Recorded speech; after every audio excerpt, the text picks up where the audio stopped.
Good evening, everybody.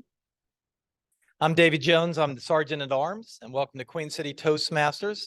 I'd like to officially call this meeting to order. Tonight, I have a challenge for all of our guests. Now, if you've been here before, you know we like to have you introduce yourself, to stand up and say, "Hi, I'm David. I'm here to overcome my fear of public speaking." But tonight, if you're comfortable doing it, I'm going to ask that you do one simple thing, because right now you're sitting in your comfort zone, right? That's your safe place. I'm just going to ask that you stand up. Stand up and say, "Hi, I'm David. I'm here to overcome my fear of public speaking."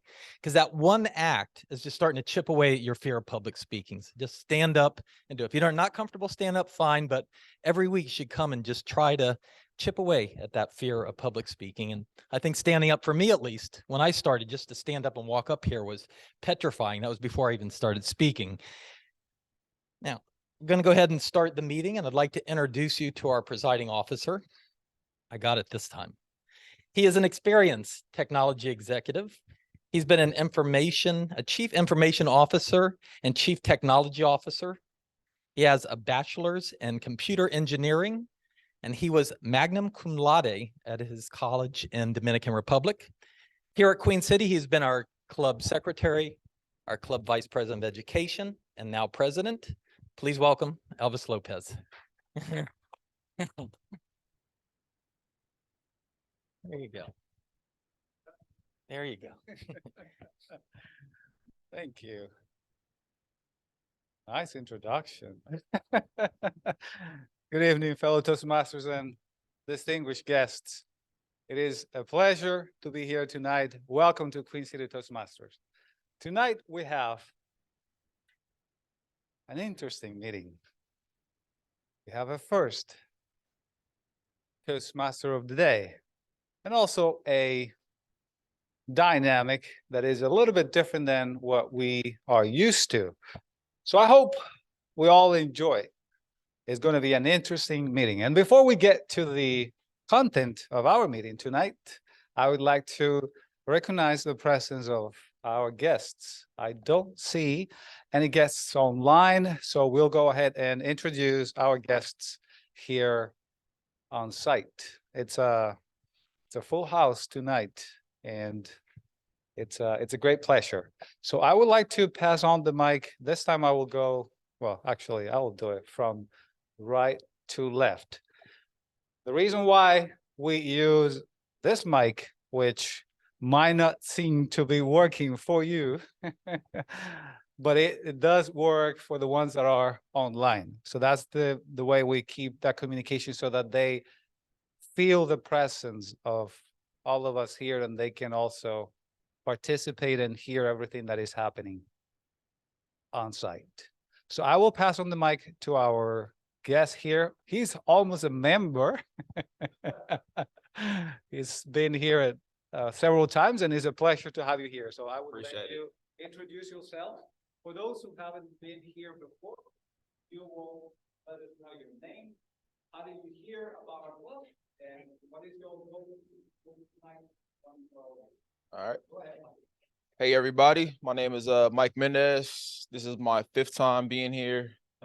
Just like a lot of us, I come here just to overcome my fear of public speaking.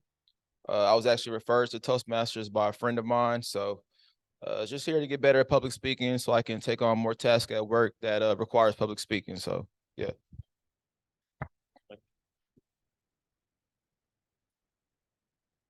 Hi, everyone. My name is Sebastian Arani. This is my 3rd Toastmasters meeting, I think. Would like to be attending more frequently, but I've got a volleyball league at the same time. So that's going to happen later tonight at 9:30. So that'll be fun. But yeah, I'm here to, just like Mike, overcome the anxiety that I have that comes with public speaking. And really the goal is just to participate and speak as much as I can week to week. So yeah, happy to be here.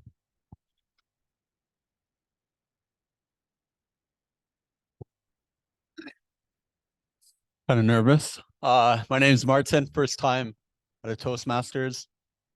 Heard about it online.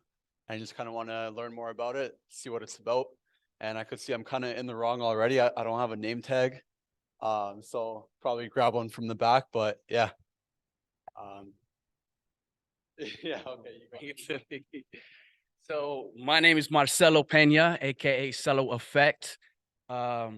I'm getting better at public speaking. I can feel it inside of me, right? So I'm just here to keep chiseling away, and iron sharpens iron. So the more that I do this, the better that I get, and just to continue with becoming great. I always say that people want to be great, but they don't want to put the work in. So this is putting the work in. Thank you.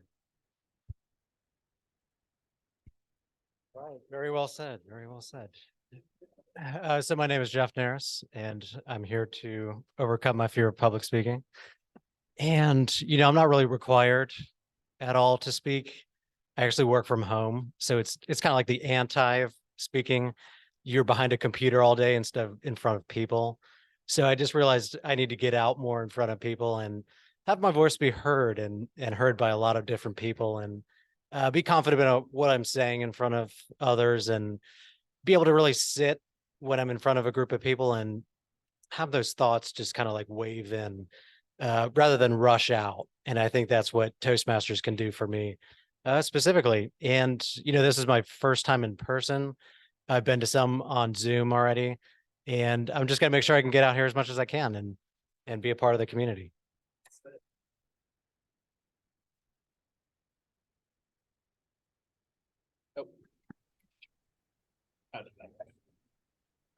Appreciate it. Hello, everyone. My name is Xavier. I've been going to Toastmasters for 2 months. Prior to that, I've only heard about Toastmasters through online. And my goal with joining these meetings is to build my confidence of public speaking and being a better leader within my company and also in my social life. So appreciate it.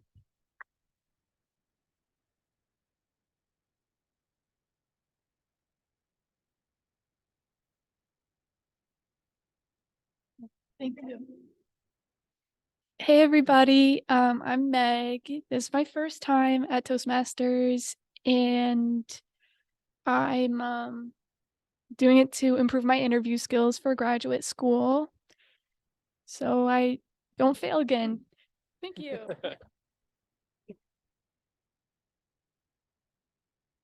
Hey everyone, I'm Ben. I'm Meg's brother. So I'm here to support her, but also I think I could learn a lot just to speak with more charisma. And I also struggle with interviews, so just like to learn something.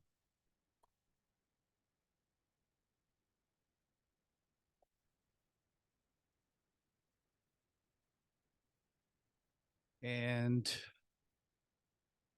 I think we have one guest on Zoom. Erica, would you please unmute yourself? Let us know your name. How did you hear about our club? And what are you pursuing tonight? Hello, yes, my name is Erica. I heard about you all through Meetup, and I am here to build my confidence when speaking in front of a crowd. Thanks for having me. Thank you. Thank you, all our guests. We feel like we know you a little bit better now. And if this makes you feel better, I was not able to speak as much as you did my first time when I came to our Toastmaster meeting. Now, I would like to introduce our Toastmaster of the day. Every week, we have a Toastmaster member who volunteers to lead the meeting. That is called the Toastmaster of the day. The person that I'm going to introduce today is our current VP of Public Relations. She has been with us for almost a year, if I'm not mistaken. The growth that she has experienced is something that you all are going to perceive today. She has been actively participating in our meeting, jumping up, stepping up, taking on roles. She has done, as I recall, pretty much all of the roles except the Toastmaster of the day. So tonight, she is stepping up again and taking on the role of Toastmaster of the day. Please help me in welcoming our VP of Public Relations, the Toastmaster of the day, Heather Jacoby. Thank you, Elvis.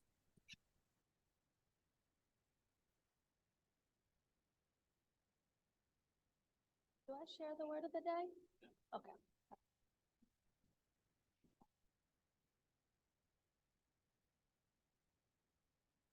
Good evening, fellow Toastmasters and honorable guests.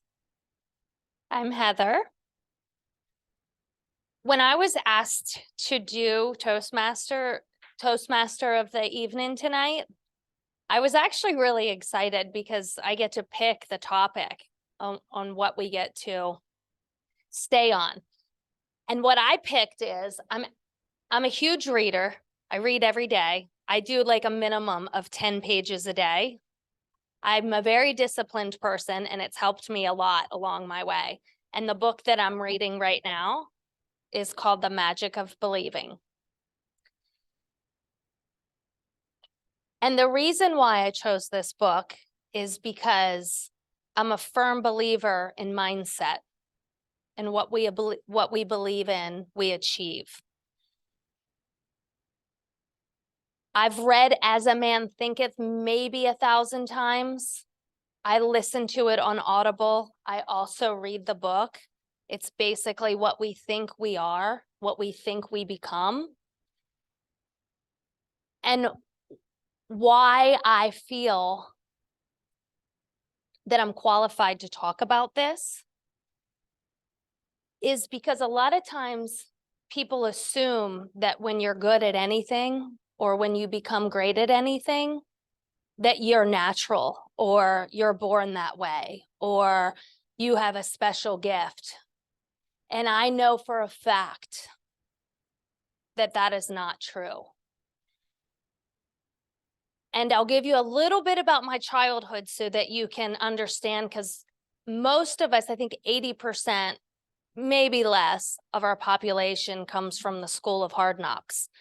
And we have disadvantaged childhoods, and we don't believe in ourselves, and we lack confidence. And so I was born, my mother is a drug addict. I grew up in Section 8 housing. I've lived in homeless shelters. I never graduated from high school. I tampered with college, but I never had the discipline or the belief in myself that those things were something that I was capable of doing. As I started reading, I became obsessed with studying wildly successful people because I was determined to be successful. Whether I went to college, I knew that there was a way.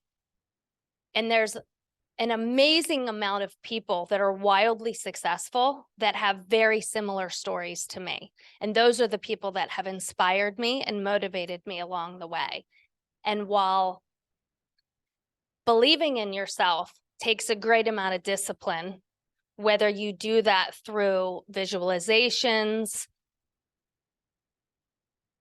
meditation, reading, studying people who are where you want to be, it is about a belief. Because if you don't believe in yourself, you're not going to take the actions to do what is necessary to accomplish what it is that you want to accomplish.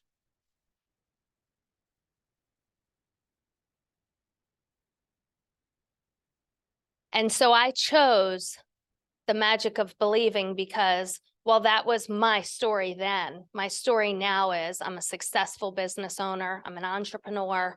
I'm a leader. I'm an endurance athlete. I've done multiple ultra marathons. I've 2 adult children. Well, they're kind of adults. They're like 19 and 20, but I was a good mom. I didn't turn to drugs. I became successful and I'm really proud of myself, but I know that I'm not special and that we all have the same abilities. So my goal is to inspire you to believe in yourself. I was the worst public speaker, I think, that has showed up in this room when I first started, and I have so much to improve on, but I know that I'm getting better. And there's nothing, I know all of you are here because you believe in yourselves, but I promise you, you might mess up, you might look stupid, you might feel foolish, but nobody cares. We're all here to inspire each other. And I promise you, you couldn't do any worse than I did. And confidence comes from doing difficult things, even if you look silly, because let people underestimate you. That's okay, because you can't lose if you don't quit. You cannot lose if you don't quit. You might mess up. Every successful thing that I've done, I've screwed up drastically along the way, but I have just never quit. And I've learned that from other people, and I'm here to share it with you. And so believe in yourself. It matters because we're all the same. Nobody's special. It comes down to discipline. It comes down to your actions and what you choose to do. And I hope I've inspired you.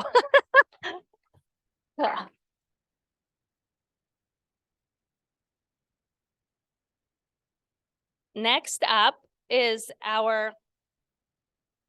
okay, so were we supposed to have an inspirational thought master? Okay, so that was me. I was both of those. And now I will call up our grammarian, who will introduce our word of the day. She is also going to count and use the use of filler words. I'll let her describe her role. Yasmin.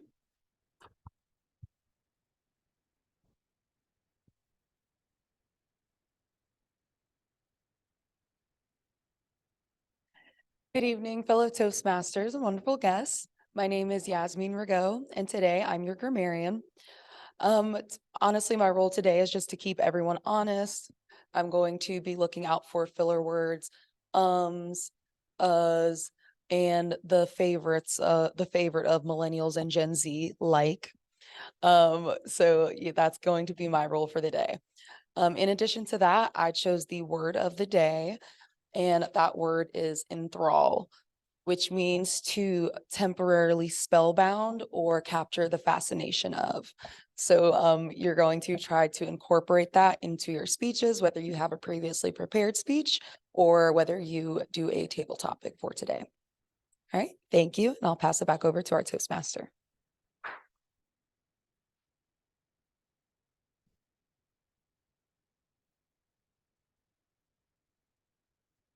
Thank you, Yasmin. We are on time. That's part of my role, so I'm feeling kind of good about that. So I will now introduce speaker 1, Ron. And Ron, may I get a timer's report, please? Thank you. Before that, we'll get a timer's report.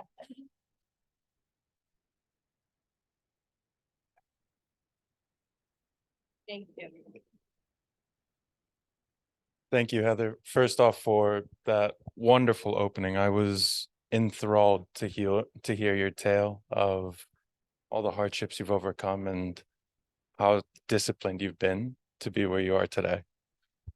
So, hello everyone. I am this evening's timer, and my role is to help us stay on track throughout the meeting by keeping us on time. What that means is that we have 3 lights over here on this table, and we also have 3 pieces of paper for people who are on camera. The lights will symbolize your time, both in terms of when you've reached your goal, as for when you might be surpassing the allotted time that we're shooting for tonight. The green light will come on during speeches at 5 minutes, and the yellow light at 6, and the red light at 7 minutes. When we hit table topics, the green light will be a bit shorter, coming on at 1 minute, the yellow light at 1 minute and 30 seconds, and the red light at 2 minutes. And then finally, for the evaluations after the speeches and the table topics, the green light will come on at 2 minutes, the yellow light at 2 minutes and 30 seconds, and the red light at 3 minutes. Thank you very much. Thank you.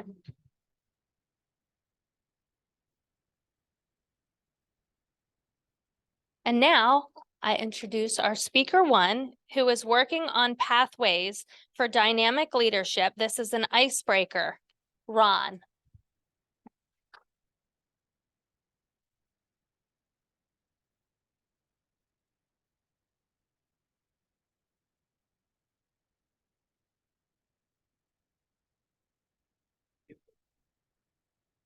Good evening.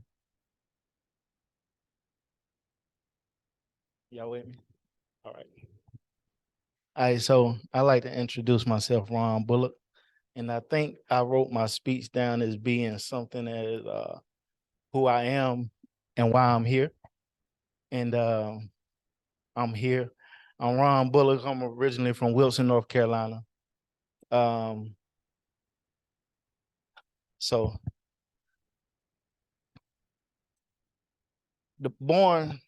I'm the baby of the family, the youngest, the only son. So for a long time, I tried to figure out where did I fit in. Always chasing my older sisters around, not being wanted. Get out of my room, close my door. So I always had to find my own little spot in life. So I was the youngest in the neighbor. I was youngest in the family of the children, and I was youngest male or boy in the neighborhood. So I'm always kicked to the side and pushed to the side. So I was always looking for my place in life, or someone to fit in with. So trying to fit in, I began to ask myself, is it the dilemma was, is it cool either to be cool or to be smart? So that's my dilemma in school, because now I'm going to school. I got a little place, but now I'm a little smart. But it's not cool. It's not the end thing. So one day, my substitute teacher said, "Ron, you do very well on your math test. Why don't you act?" I said, "I don't want to be considered a nerd." So she called my mom and told her my mom. My mom said, "Why don't you want to be a nerd? That's a good thing." I said, "But being a nerd is not cool, Mom." So she sat me down and she taught me a couple of things, and she found out that I kind of gravitated towards words a little bit. So she handed me a poetry book one day, and in that poetry book, I found poems, of course, but I found Langston Hughes. I found, of course, Maya Angelou, and a couple of other poems. But in those in those poems, I began to emulate and make my own, and the words became my own.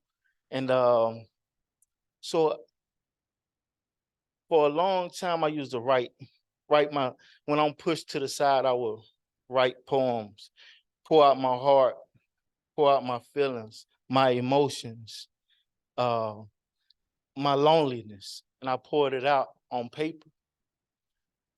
So during the course of that time, I kind of found myself in with the cool crowd.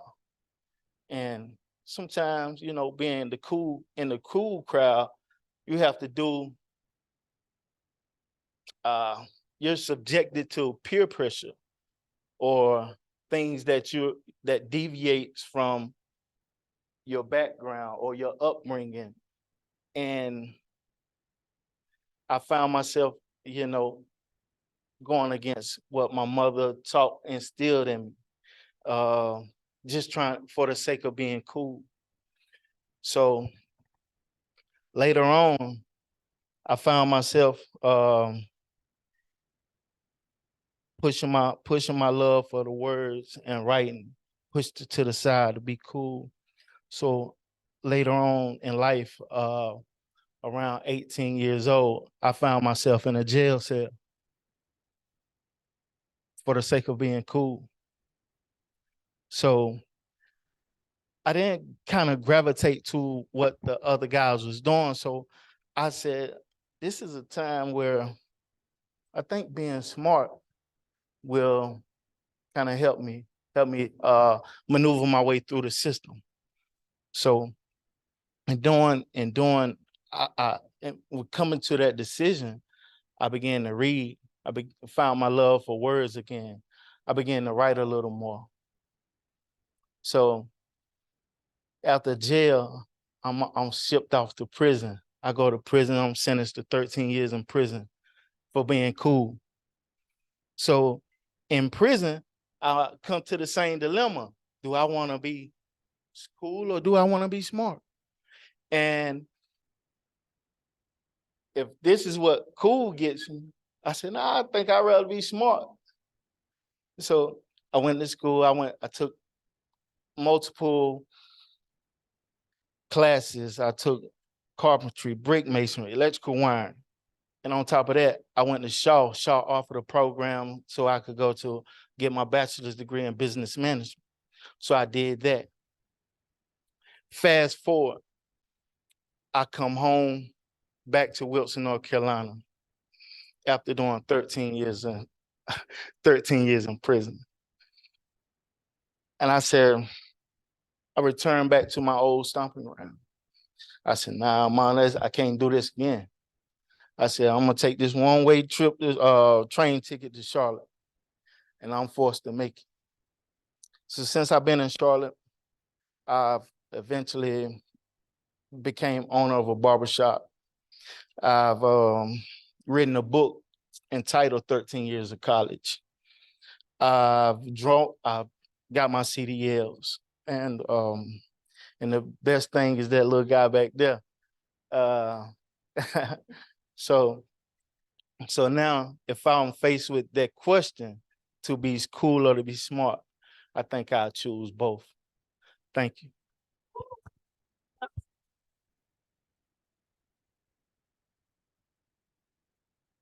Thank you. That was awesome.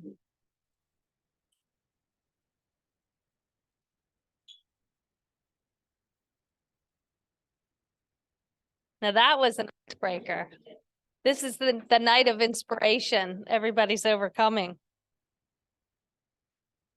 Next up, we have our second speaker. John has a special speech that he's doing tonight. It's unique to what we're accustomed to. John, so there's a sheet. If you look on your table, you should find a sheet like this. This will help reference what John is doing tonight. But basically, John's going to need our help to some impromptu challenges to ask him some questions on things that might go wrong for him in his speech. He's practicing for a speech that he has on Thursday at work. So we're going to have an opportunity to challenge John. Welcome, John.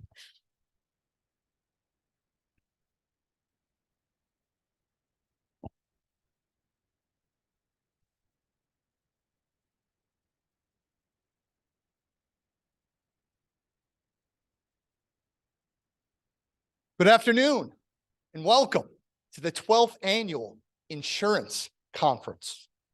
My name is John Capello. I'm part of the fixed income rates coverage team here at Wells Fargo. And it's my absolute pleasure to serve as your master of ceremonies.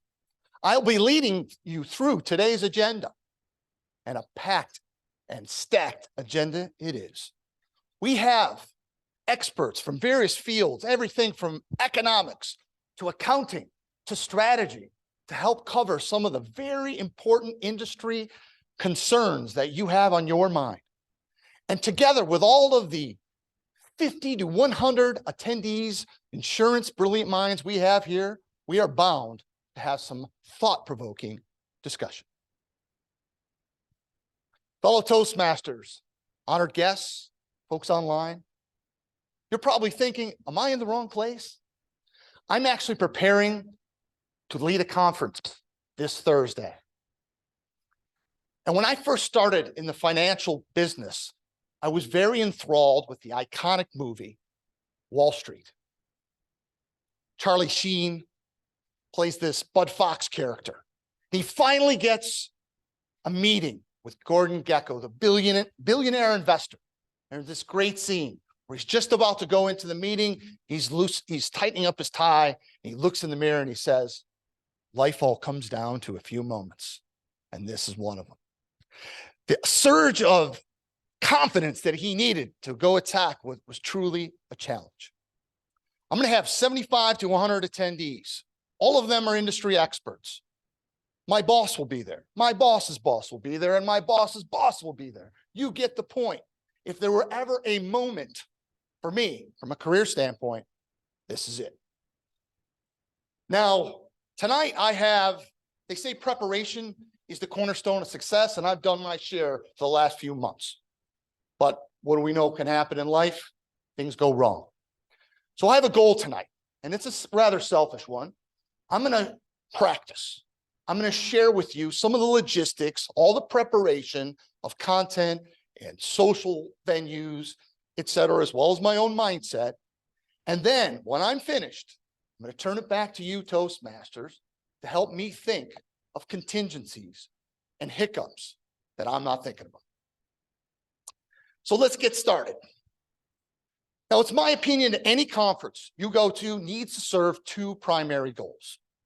If you show up to a conference and the only thing you leave with is a coffee tumbler, you're missing the mark. You need first to leave with information that you did not know prior to attending. Second, you need to network, establish long-lasting professional connections. That's the point of going to a conference. So when I was setting up this conference, I wanted to achieve those goals. So first, let's talk about delivering on the knowledge part, the insight, the reason you came. And I focused on having targeted content. I have 5 speaking sessions. They're about 45 minutes apiece, 30 minutes of presentation, 15 minutes of Q&A. I'm going to have a panel discussion. And then finally, I'm going to have a keynote speaker who is very acclaimed. Now, one thing about a keynote speaker, let me tell you, I made the mistake. Keynote speakers are keynote speakers for a reason, because they speak a lot. So before you set any agenda, you got to make sure you secure that keynote speaker and then fill in the rest of your agenda. So here's some things I did to make sure that content was targeted. I called my clients. So what do you want to hear about? What don't you know? What do you want to leave knowing? What's something that you wouldn't ask in front of your other peers because you might feel stupid?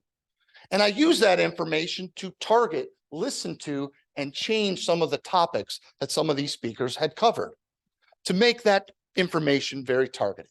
I also prepared a list of questions for our panel discussions just to make sure they're very on topic. Now, the second thing I need to do is to promote networking and relationship building. And I thought, okay, after the event's over, it's going to be kind of hard to have a 50 to 100 person dinner, and I don't quite have the budget for it anyway. So I took a two-pronged approach. I need people to mingle. So I set up first something a little more elegant, a little wine tasting, heavy hors d'oeuvres, people can mingle. Then we're going to go a little bit more lowbrow and go to, I've got an Irish pub sports bar reserved where we're going to have burgers, beers, and hopefully shots if it goes well.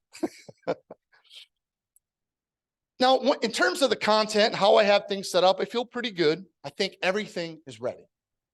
Question is, am I ready?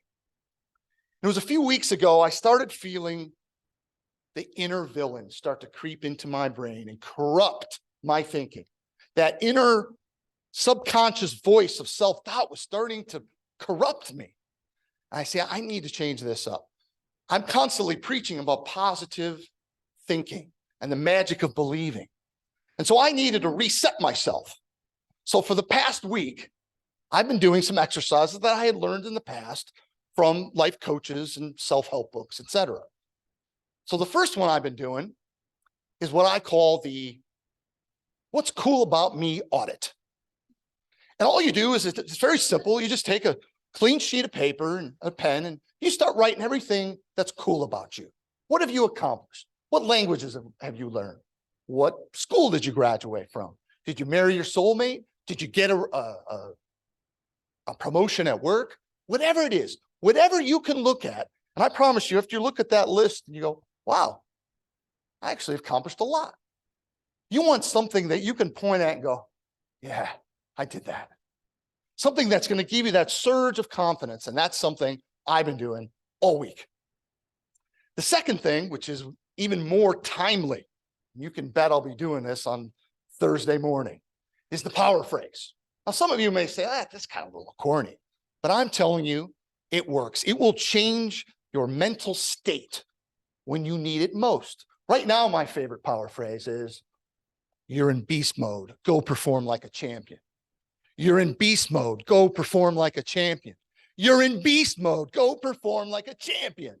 And by doing that little thing, it may sound crazy, but I'm able to harness negative energy and turn it into positive energy. Instead of feeling anxiety about what I might screw up, I turn it into excitement about the impact I'm about to deliver. In conclusion, I have done all my preparation and I think I've got it ready to go. I've got my logistics, I've got my social events, and I've got the right mindset so that truly this can be my moment to remember.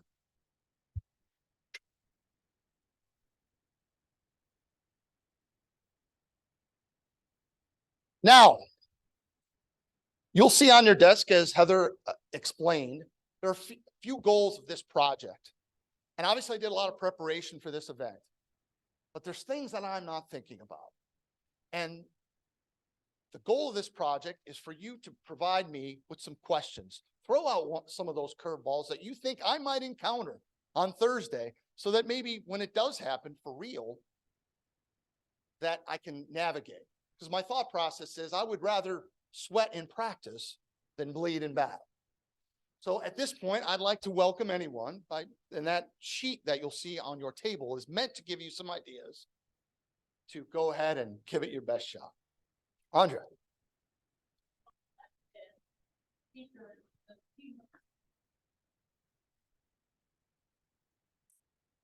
That's an excellent question. And I've thought of that. And as I was studying what to do in difficult situations, one of the things that stood out, no matter whether it was in the Toastmaster module or any research that I did, and if you think about it, through any difficult or crisis mode, the first thing that comes up, the first thing that always comes up is stay calm. Stay calm, because you never really solve anything when you start to panic. And certainly whether it's you're evacuating a building or you've chopped your finger off and you need to go to the hospital, or stung by a wasp and you're allergic, whatever the case might be, the first thing I'm going to do is to stay calm. Now, what I have done is that part of the section that I have is a panel discussion. And I have at least 8 members, and I have at least 2 questions for each member. And if for whatever reason my keynote speaker doesn't show up, I'm just going to make it that much longer. But I will certainly take responsibility. I'll let the attendees know we have a change in plans. Unfortunately, the keynote speaker couldn't show up. We're just going to go ahead and extend our thoughtful discussion, panel discussion, to just a little bit long. Next question, Dr. Eric.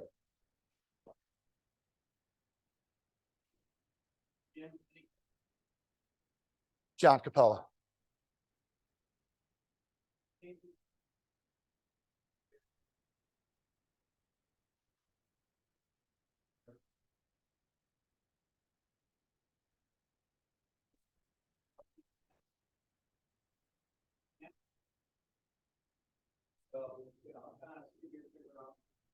Why do you think these people are experts? I mean, I don't. You know, at least as much as they know. Just thought I'd let you know that. Well, thank you very much. I appreciate that. We're all about constructive feedback here. And I think what we can do and take that away is to perhaps schedule a follow-up call with you, sir, and we can go over some of the topics that you think are more important or things that we can help enhance your understanding. And I have other experts. If there's particular questions that you have, we will do a follow-up call with you, sir, so we can make sure we address any and all of your concerns so that you can make sure this event is worth your while. Go ahead.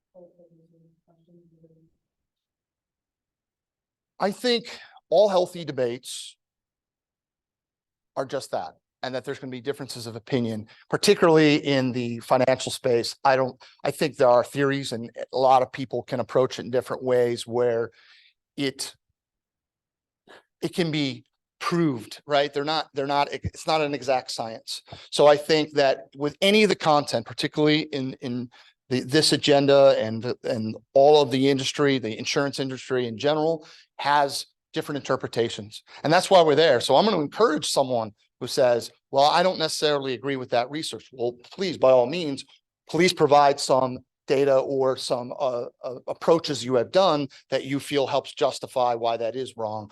That it is, after all part of the thought-provoking exchange of ideas is to really have someone disagree. So we almost encourage it. David. I think you've done all your preparation. That's here in Charlotte. Are you getting there early, day before? Go to the venue, check it out. What's your plan for that? Well, I'm leaving. It's actually in New York. And to be even more intimidating, it's the top floor of one of the high rises in New York. So I'm afraid of heights. So that's going to further complicate the problem. I'm leaving on Wednesday or tomorrow. I'm going to arrive early, go up to the space. It's apparently like two floor, all windows view of the Hudson River. Maybe I'll make some jokes about, was it Captain Murphy who landed the plane in the Hudson River or what have you. But I do value the feeling, getting acquainted with your space. Colin?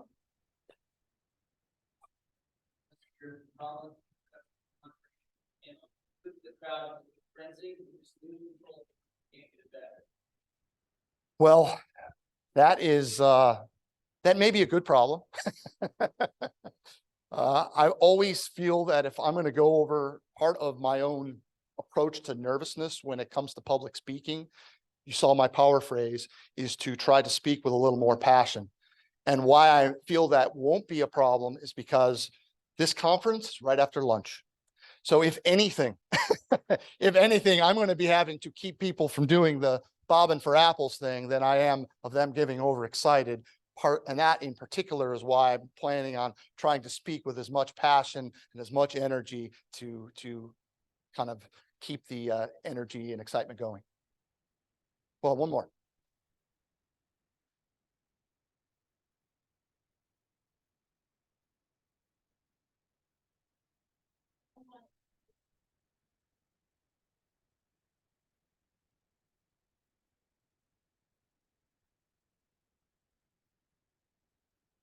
Well, certainly I'm trying to provide designated breaks. So I have 15-minute break periods in between the 5 sections. And so my hope is I will be announcing that, hey, we have these times to either go grab a snack, use the restroom, make all your phone calls during these 15-minute periods. If you do have, everyone's in markets and markets move around and everyone has periodic emergencies. So I think it's become less offensive perhaps to have certain people on their BlackBerries, but if we make it, that's even an old word. Who has a BlackBerry anymore? Anyway, the reality is that people are bound to have fire drills at work, so I can't prevent people from being somewhat distracted, but my hope is to contain that distraction. Sure, go ahead.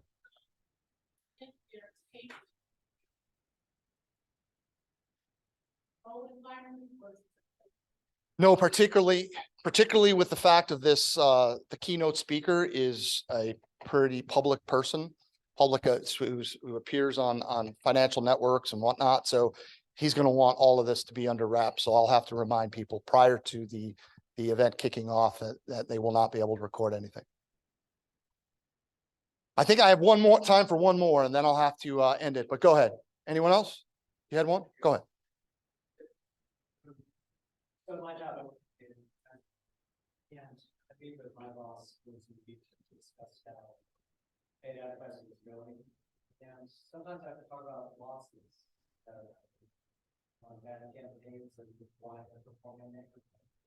Did you discuss, especially when your boss and boss, if you're going to discuss any financial losses or problems with any account or something like that?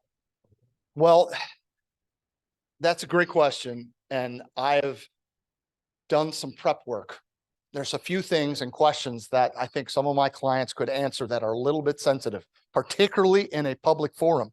If all my clients were there and someone else highlights what is a weakness and or something that we are not good at, maybe not exactly a loss, it's something I'm concerned about. So what I've done is all of my senior management who are going to be either moderating or speaking as well, I have let them know, just so you know, these are sensitive questions you may receive so that they are at least prepped. Because a lot of those questions, which might highlight the platform's weaknesses, are above my pay grade and I won't be able to answer it, or my opinion won't matter. Let's just say that. So I just made the people who are above me, my managers, know you may get this question. Listen, I want to thank you all for your help. This has really been productive for me. It's been a very selfish goal, and I hope to report back on the many shots that we were doing on Thursday night.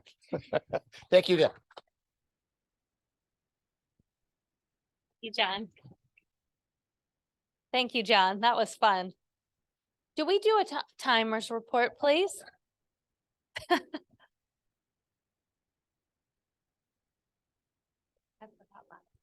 Okay.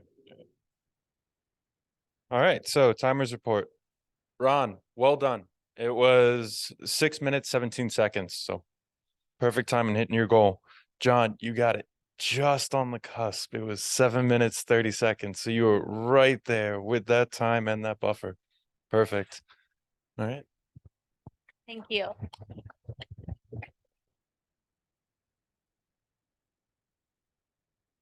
Okay, next up we have my favorite, which is table topics. And what table topics is an opportunity for all of you to raise your hand, or you might get called on.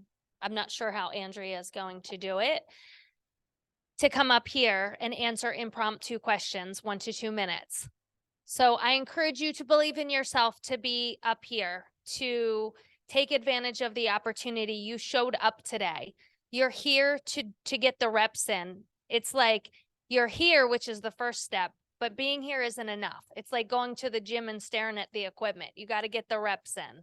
So volunteer, get up here, believe in yourself. Nobody cares. We all screw up all the time, and we only get better through reps. So I welcome Andrea for table topics tonight.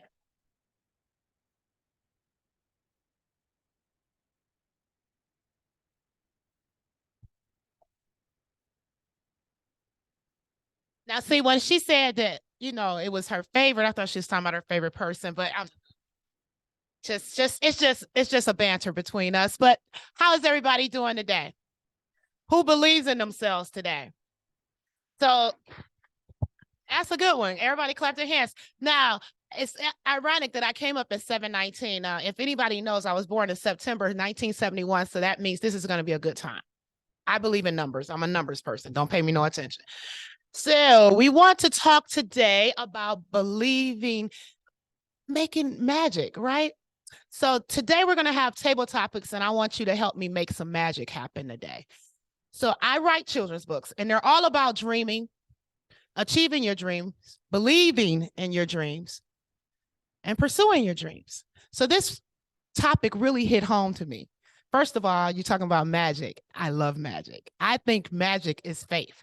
Faith is believing that something can happen without seeing it before you see it.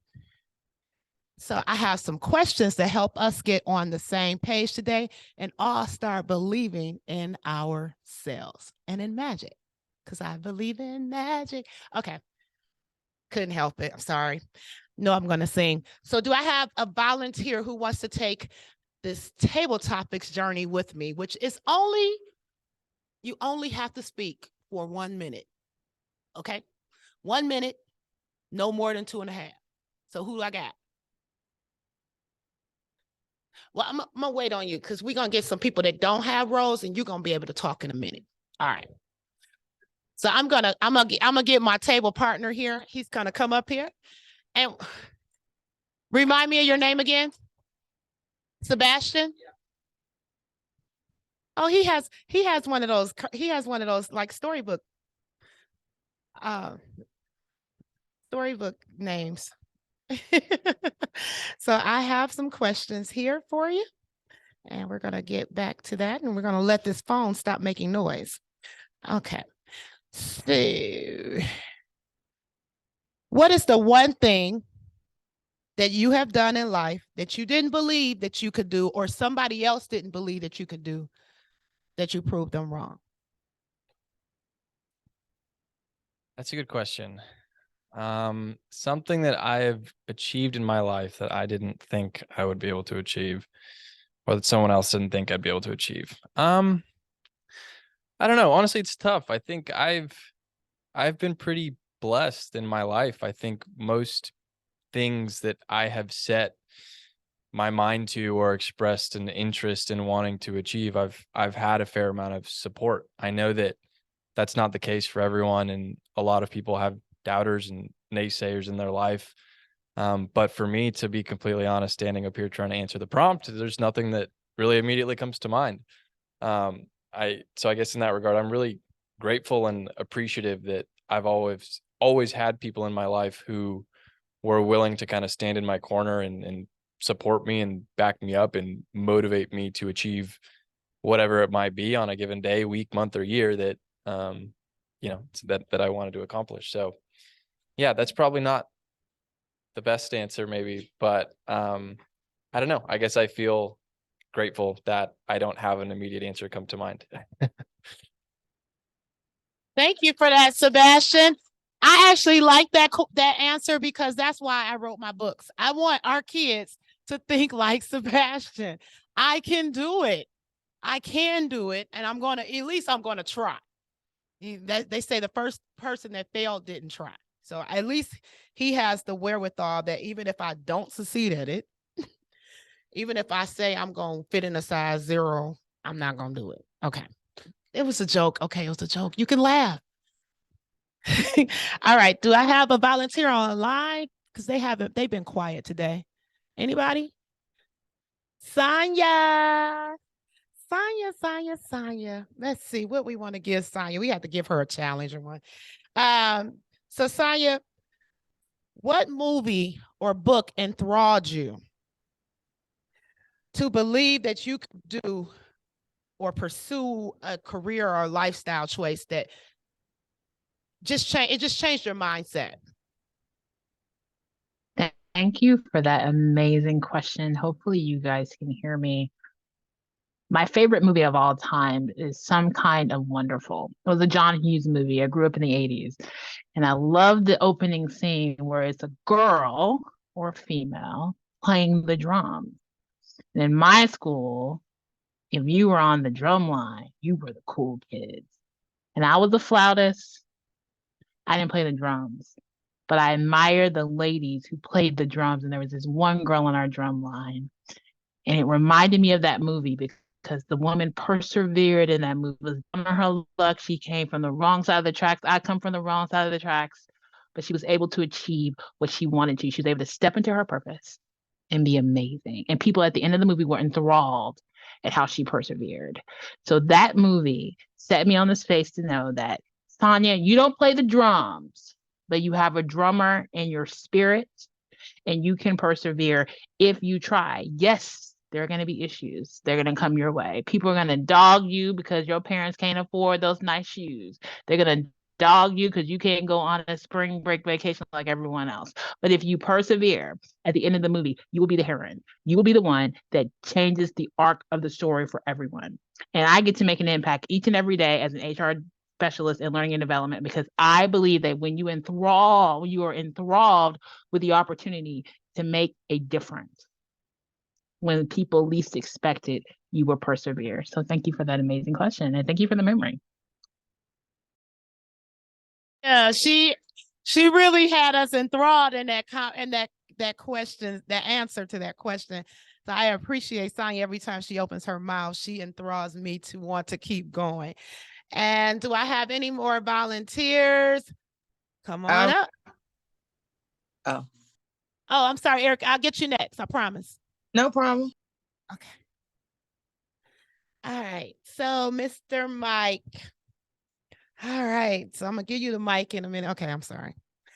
Let's see. A good question for you is, what if you chose to believe in yourself 5 and 10 years ago before you started believing that you could do whatever you're doing now or whatever you're pursuing now, even if it's just coming to Toastmasters? What could you teach us or where would you be? Over to you. What did I believe in myself 5 or 10 years ago? What if you had believed in yourself 5 and 10 years before you start believing in yourself? Gotcha. Where would you be? Gotcha. I would say once I moved to Charlotte from LA, I started to develop a passion in real estate. But at the time I was just too, I guess I didn't believe in myself enough that I would be able to accomplish, what I saw on social media or what I heard from like different real estate gurus or whatnot. And once I got to a place to where, I just said F it and started to actually apply myself, I was able to see that it wasn't as hard as I thought it was. And so as of recently, I now own 2 properties. And I just started about a year and a half ago. But I think that if I started 5 years ago, I would probably be a lot further in my real estate investing journey. So I'm still grateful that I was able to be so enthralled with real estate that I eventually took that jump and made that leap. And yeah.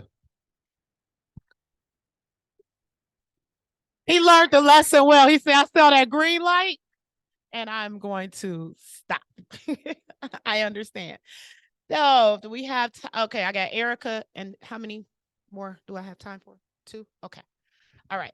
So Erica, you ready for me? Yes, ma'am. Okay. So they say you only get one time to make a first impression. When did you defy that belief and overcome an unflattering first impression? That question is deep.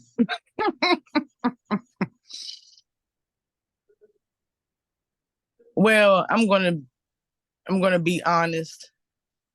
I feel like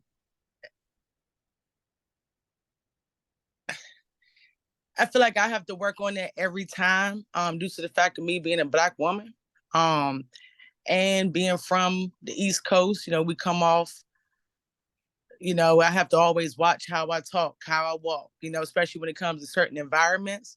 So the field I am is white male dominated. So of course they always, want to see that opposite side, that stereotypical side. And then when I just, let them know, hey, I don't make mistakes, I make discoveries. Hey, this is not seated, this is being confident.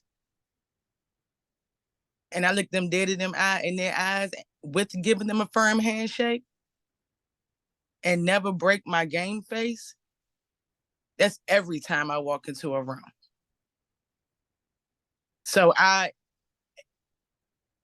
try to keep people enthralled by my presence and how I break that stereotype and barrier every time I walk into a room with people who don't look like me.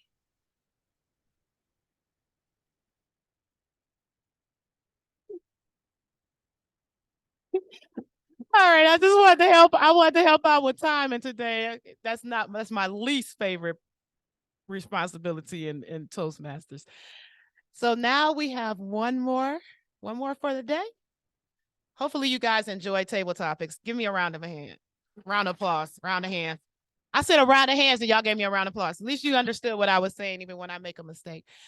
So my last question for today is, some people believe you have to work harder. Some people believe you have to work smarter. What is your belief in reaching your goal? Okay. Some people believe you have to work smarter, and some people believe you have to work harder. I would say that there's a fine balance between the two, and it depends on the situation. So there are definitely situations where, you know, you can tackle the task in a different way that's going to be more efficient and help you get it done quicker, but you might not produce the same quality of work. So I feel like in those situations, you may want to work a little bit harder, but then there are scenarios where that's not the case. And you can work in a way that will get things done faster, but you'll still produce a great outcome. I would say that an example of that is, I know for me, when I was in high school, I would record myself reading the material and just listen back to it when I was walking to school, so I didn't have to study. And I would listen to it while I was doing other things. So while I was still retaining the information, I was doing it in a way that I can do other things as well. So all that to say, yes, it depends on the situation. Sometimes working smarter is a better path, and sometimes working harder is a better path. Thank you. And I thank you for taking the journey with me and believe and using belief to create magic. You can create magic in your own lives. And this weekend, I need you guys to believe in me, because I'm going to do an open mic with the Poetry Slam and Rock Hill. And these people do not know me. So I don't know how I'm going to show up. I don't know if I'm going to wear wings or what I'm going to do. But I want to be able to inspire, to impact, and just to be me as you be you, and we all will fly. Back to my Toastmaster of the day, Miss Heather. Ma'am?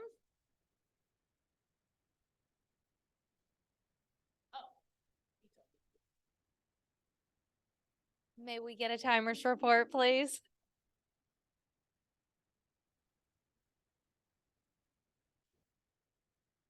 Everyone did very well, hitting the 1 minute mark, staying underneath the 2 minute mark. Overall, great job. Thank you. Okay, next up, we have Colin as our general evaluator.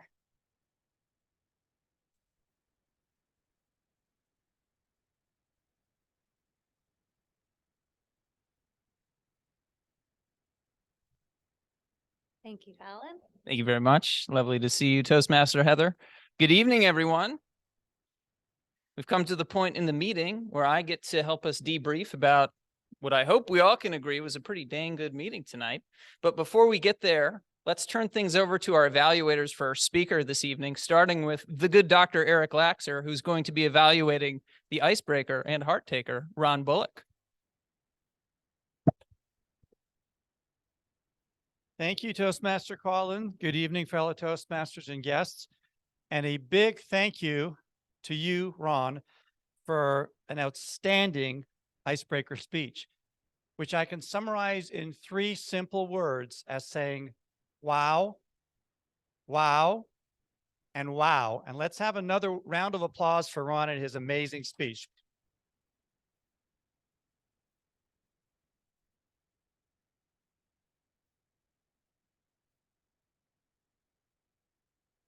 So I'm going to take a few minutes and I'm going to go over things that I thought you did particularly well to have earned those 3 wows. And then I'll finish at the end by offering you just a few suggestions on things that you can work on in the future. So let's start with the things that you did well. Number 1, you chose an outstanding theme. Now, I know the speech was really about you and your life, but your theme was more about things like trying to fit in, trying to make difficult decisions in life, both at a young age in high school, and then as you took us through your personal journey and you shared hardships with us. And struggling is, as you hear tonight, a common theme that everybody can relate to. And one of the very important things about giving a speech to an audience is speaking to a topic that people can relate to. So I thought your theme and the journey you took us on in your personal life was excellent. I also liked how you introduced different people in your life to us and how you spoke about them. You spoke about your sisters, you spoke about a teacher, and you spoke about your mom. And when you did so, it helped bring your life and your journey to life for us to really relate to. When you spoke about those people or used them in your story, I liked the way you actually changed your voice, even changed your appearance, and you were speaking in a way as if we could feel that we were sitting there listening to those actual people, providing us with imagery and imagination. And I thought that was extremely, extremely effective. I thought your use of eye contact with the audience was good. There were times when you were looking down, but there were many times when you were looking out at people.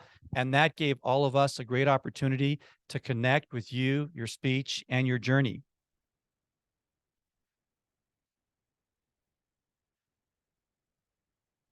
Probably the best part of your speech was that it was real. You were honest, and it was very inspirational to all of us because, again, as you've heard from other people here, that we can almost do anything in life, or at least we can try to do anything in life.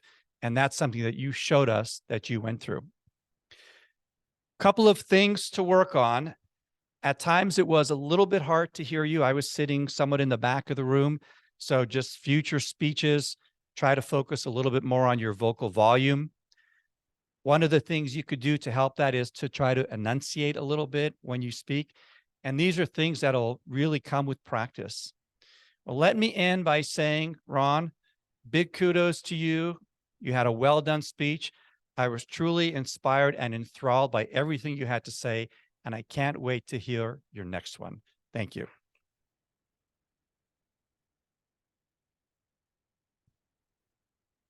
Thank you very much, Eric. Thank you very much, Dr. Eric.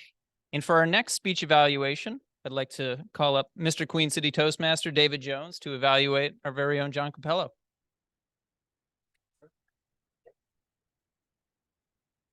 Good evening again, fellow Toastmasters and guests. I was enthralled that I got to listen to John's speech tonight. Now, I'm just going to tell you up front, I have nothing for you to work on. It is all positive stuff. First, and you dressed for the role. You dressed for the position. You don't wear a t-shirt and shorts. You're going to look probably like that on Thursday. So you always dress for the part you want to do. You always bring the energy, and you had plenty of energy tonight. And the basics, you had great movement. You didn't move too much around the stage, but you had just the right amount, great vocal variety, great hand gestures. Then you explained your Toastmaster role, because it could be confusing to people that Toastmasters Pathways has different roles. You explained that, and you also explained the importance of this business meeting because your boss and your boss's boss and your boss's boss is there. It's very important, so we can appreciate it and understand why you want to practice it. But you also included humor, which is important in any speech. You had multiple areas, and when you mentioned burgers, beer, and shots, and only get to have the shots if everything goes well, that was very funny, I thought. And then you also did an unintentional call to action. And I think if you use this in your speech, everybody will pay attention because you said, what's cool about you? What's cool about me? And I'm sure everybody tonight's going to go home and start writing down what's cool about them. So that is a call to action where everybody's like, that was a good idea. And as they're doing it at your meeting, they're going to be thinking about you like, that John was a really good speaker. So I thought that was a very interesting way of doing something. You smile a lot. Whenever somebody smiles on stage, the audience automatically smiles. It's just the way humans are. I think that'll make the event even happier, even though it might Well, hopefully it goes well. We'll see. It's financial insurance. I'm in insurance. I don't know. They're not the most exciting meetings, but I think you're going to bring the energy and make it. You obviously brought your prep work, or you did your prep work. You're going to be as good as you can be. You know, my son-in-law is a college football coach, and he says before he steps on the field, he says, "I've done everything I could do. It's up to everybody else." So, you know, you've done what you could do to make it happen.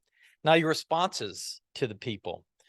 First, you had a great plan for a no-show keynote speaker. I mean, you have a pretty detailed plan, but that also could translate to anybody else who doesn't show up. Even if one of your panel members don't show up, you can still work around that.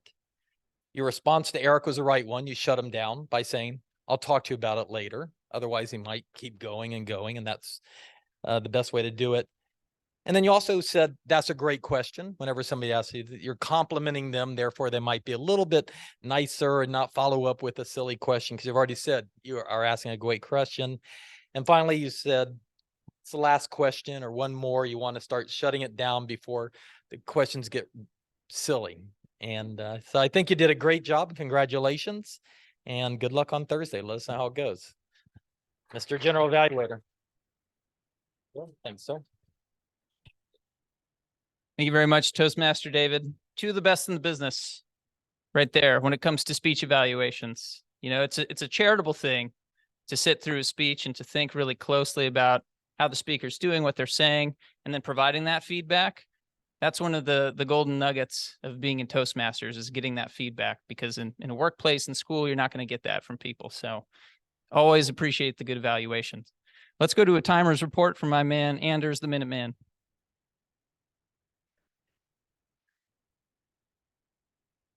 I need to learn how to speak as eloquently as you do, Colin. So, timer's report. Eric, you went just a smidge over 334, but I mean, with the amount of feedback and the insightfulness that you're able to provide, Ron, who can fault you for it? And then David, 254, right on the mark. Well done. Yeah.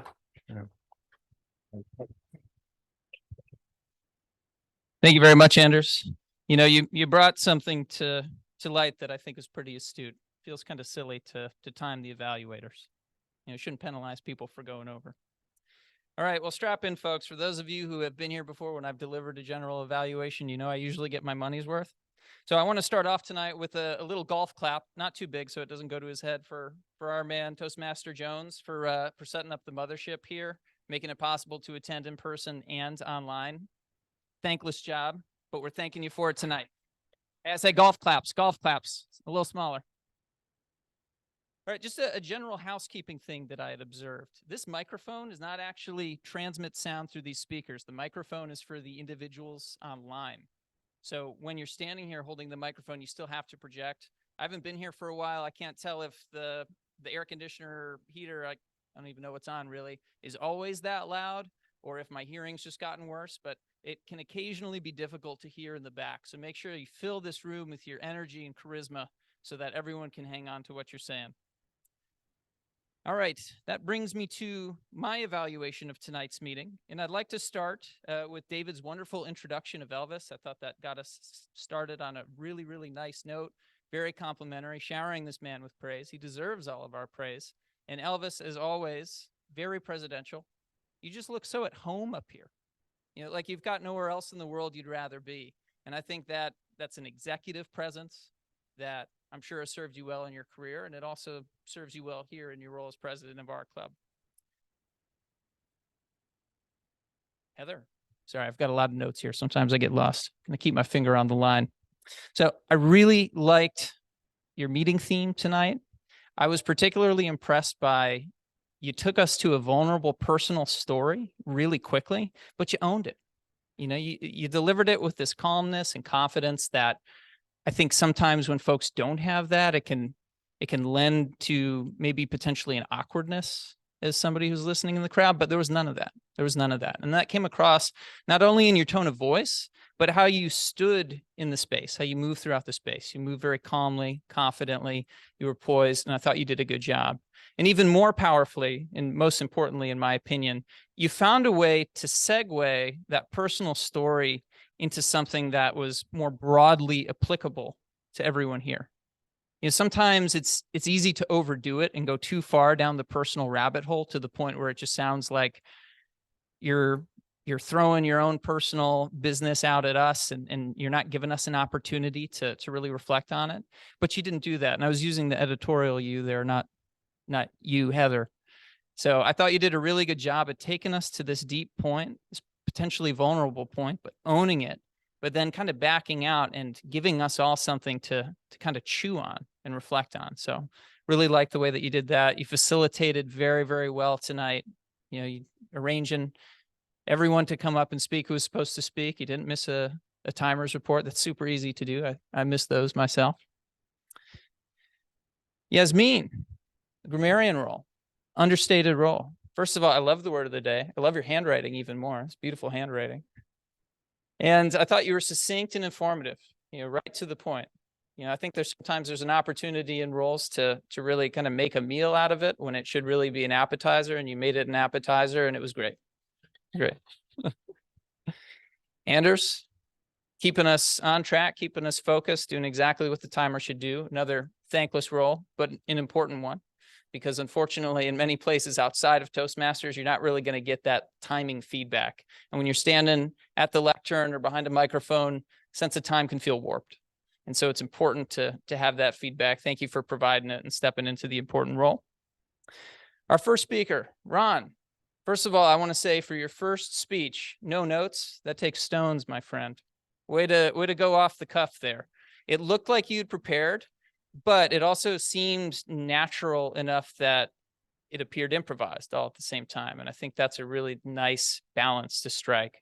You know, I tend to struggle with preparation in my own speeches, so I err on the side of improvisation, but sometimes that can lead me to get lost and it can impact my rhythm. I thought your natural rhythm was really, really smooth, easy to follow. I thought your intonation was really good. You clearly have a lot of natural speaking chops, and if you keep coming here, can only assume that you're going to get better. The only feedback that I have for you personally was, as I was sitting in the back, it was a little hard to hear you at times. So just make sure you project, and hopefully the knowledge that this is not the microphone that you think it is will be helpful in that sense. John, this man is an electric factory. He could talk a dog off a meat truck. Watching you speak, man, it's enthralling. It really is. It really is. You could make a colonoscopy sound interesting. All right. So I don't really know what else to say. You're going to crush it on Thursday. I almost want to see if I can sneak in, if you can send me the details. Andrea Chocolate Butterfly. This table topics was perfect tonight because this meeting theme was right in your wheelhouse. It's right in your wheelhouse. I thought the questions were great. They were approachable. I think anyone could have found a lot in those questions to speak on. And I think the fact that all of the table topic speakers, very well done, the fact that everyone was smooth, no one got kind of stuck and lost searching for their words, as is easy to do in table topics, is not only a reflection of their speaking ability and their charisma and their eloquence, but also good questions. So good stuff right there. And then just one final note on all the table topic speakers, as I myself get lost here in my own notes. Sebastian, Sonia, Mike, Erica, and Yasmin, all smooth, all fluent, all natural. All right. None of you, if you were nervous, you didn't betray any nerves. It all seemed like you were just having a conversation next to a fire with an old friend, almost. So that's the highest praise I can think of for a good table topic. So I try and channel that energy again moving forward. And then the final thing that I have is, this is probably the meeting with the most guests that I've ever been to. Now, granted, I haven't been to that many meetings lately, and I'm working on changing that. So I don't know if this has been a trend the last few weeks, but it's so great to see so many people. And forgive me, because it was a little hard to hear if I didn't get all the names. Mike, Sebastian, Martin, Marcelo, Jeff, Xavier, Meg. Okay, thank you. Ben and Erica online. If you want to give a speech, if you want to participate in one of the speaking roles in these meetings, we encourage you to join us, because you'll profit from it. You know, if you want an example of what you could be after several years of being in Toastmasters, look at our man John Capello. Look at Andrea Chocolate Butterfly. Look at Dr. Eric Laxer. Look at Mr. David Jones. So These are examples of folks who have been doing this for a long time. And frankly, they're my personal benchmark. They're who I aspire to. So if that's what you're into, then give it a whirl. Join us on a more permanent basis if you're so inclined. And with that, I'll turn things over to the grammarian for a report.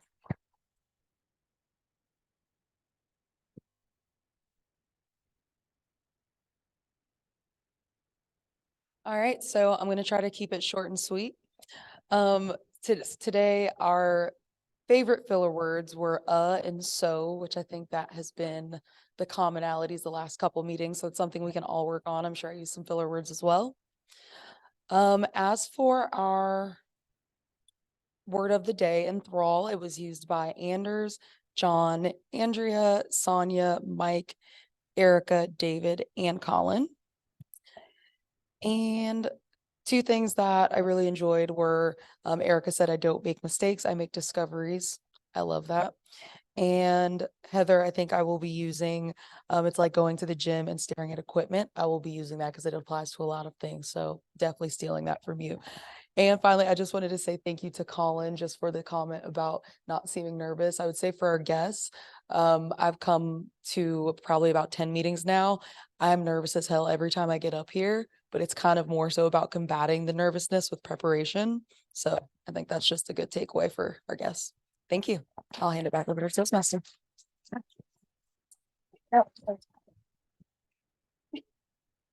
you. Okay. Albert Einstein says imagination is more important than knowledge. So tomorrow and throughout forever, imagine an outcome that you desire and attach an emotion to it. And remember, if you don't quit, you can't lose. If you do not quit, you cannot lose. And now I hand it back to Elvis, our president.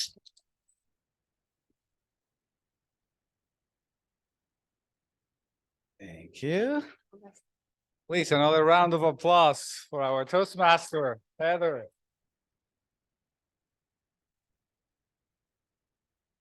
As I mentioned at the beginning of our meeting, we were going to have a special meeting. I would like to also ask for another round of applause for our speaker, John Capello, and our icebreaker speaker, Ron. Please, another round of applause. We had multiple first-timers today. Our Toastmaster of the day, we had a very interesting, unique, dynamic speech tonight, and also we had an icebreaker. I would like to remind all of our members and our guests, same thing that Colin was telling us just a few minutes ago. If you want to participate, you can become a member and join us. But if you are a member, you are also challenged and encouraged to step up, begin, and do your reps. Heather reminded us today that we can make a change and an impact in the world if we believe in ourselves, if we take action. Let's all take action. Let's go out there and go ahead and pursue our dreams. Starting today, starting with the first step. Now, I will leave it there and go back to our guests to hear one more time. And we are a little bit past time, but I would like to just briefly hear from you your last impression about our meeting. So I will start now from the left. We are going to do a very quick, very brief, and I will wrap up at the end. I really enjoyed it, and there were so many really great and inspiring speeches. So just want to thank you all for speaking, and I enjoyed it.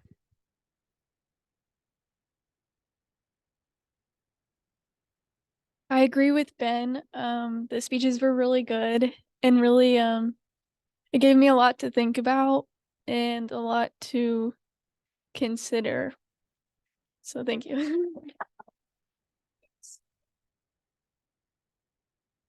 All right. Yeah, I think everything was inspirational tonight. Loved hearing all the stories. Ron, yours was amazing. Heather, yours was unbelievable. And, I hope to be able to get up and do what you guys are doing tonight in the future. So I'm excited for what the future beholds here.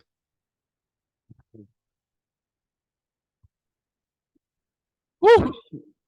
This honestly is very therapeutic for me. Just hearing people's stories and just seeing you guys go for it. And every time I see y'all get more confident and more in tune with who you are. So I think I might join. So yes, I'm excited.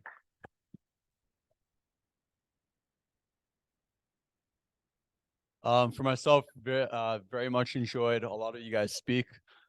Seeing some of you guys speak, Ron, John, I was almost like a deer in headlights, seeing how far ahead you guys are almost. So it's a bit intimidating, but just like Heather said, I have to get my reps in one step at a time. So yeah, thank you guys.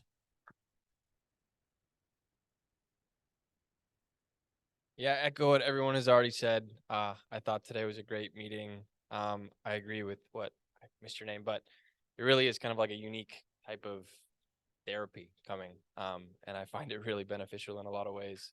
But also, Heather, wanted to call you out. I think everything that you said was super motivational and really hit home. So thank you for everything.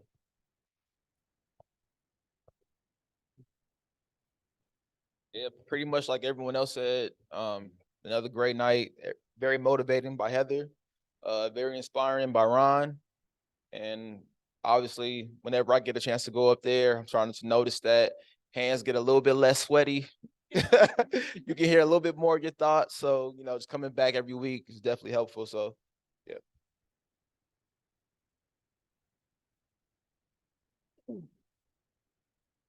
I hate to sound like a broken record, but just like everyone else said, I am definitely enthralled by the amount of speakers, the inspirational speeches from Ron, John, and others.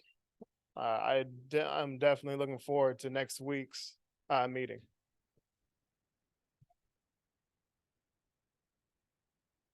I think we have one person still online, Erica.